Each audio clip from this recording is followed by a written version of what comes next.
Tens of thousands of years ago, primitive people brought fire into caves. This was the first technology. Our ancestors began to heat up their dwellings with fire and cook meat on coals. Many of them didn't live to the age of 20 and died from lung cancer. The air in the caves was filled with unbearable smog. What has changed since then? Mankind has improved technologically, and the number of fires has increased considerably. These fires now burn in car engines, diesel locomotives, motor ships, and airplanes, in heating furnaces, in atomic power stations, in boiler rooms, and in factories. A number of the harmful and poisonous elements in emissions have become considerably more abundant in comparison to those primitive fires. Thanks to surface and air transportation, we are breathing air, drinking water, and eating food products that contain a bit less than half of the components of the periodic table of elements: nitric oxide, carbon, sulfur, aldehyde, benzopyrene, soot, mercury, arsenic, lead, chlorine, polynuclear hydrocarbon, and radioactive isotopes. The list of these scary names can go on forever.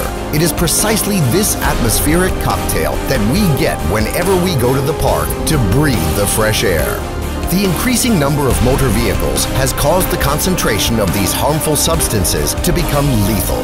There's also no point in forgetting about aviation.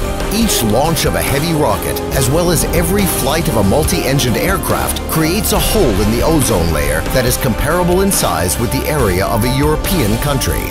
By the end of the century, transportation will have the capability of killing more than 150 million people in accidents and disasters and causing over 1.5 billion people to become invalids and cripples.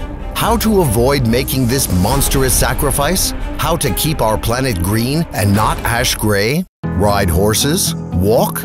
Hey, Marty McFly, could you lend us, the planet's current inhabitants, 7 billion hoverboards from your past future? Indeed, effective transport has already been developed by the scientist Anatoly Юницкий. This genius of an engineer invented the ideal transport in every sense of the word. It's called the Rail Skyway. More than 30 years and several hundreds of millions of dollars have already been invested in order to bring Юницкий's project to life. What do you envision to be the transport of the future? Just imagine a lightweight train or a sports car with steel wheels, which is situated on open-work elevated rails. Inside the rails, tensioned wires are stretched with the strength of hundreds of tons. Due to the ideal evenness of the track and the super aerodynamics of the rolling stock, it is capable of reaching speeds of up to 500 kilometers per hour. The cost of the trip to you will be 7 times cheaper than that of a conventional train. The level of safety will be 2,000 times higher than traveling by automobile, and a trip will require 10 times less electrical energy or fuel.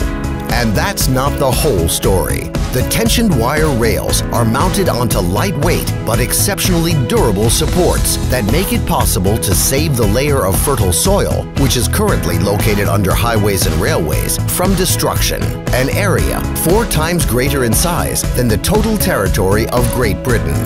This soil will remain alive, it will breathe, and the green plants growing on it will produce sufficient oxygen for billions of people to breathe.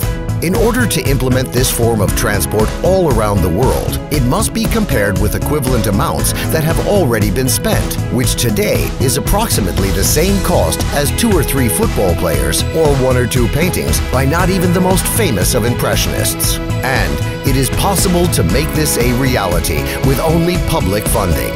This is precisely the type of transport that is needed by you and me, and only we can cause this project to become a reality. Become a co-investor of the public transport future. Invest in the future of your planet. Find out more at www.rsw-systems.com.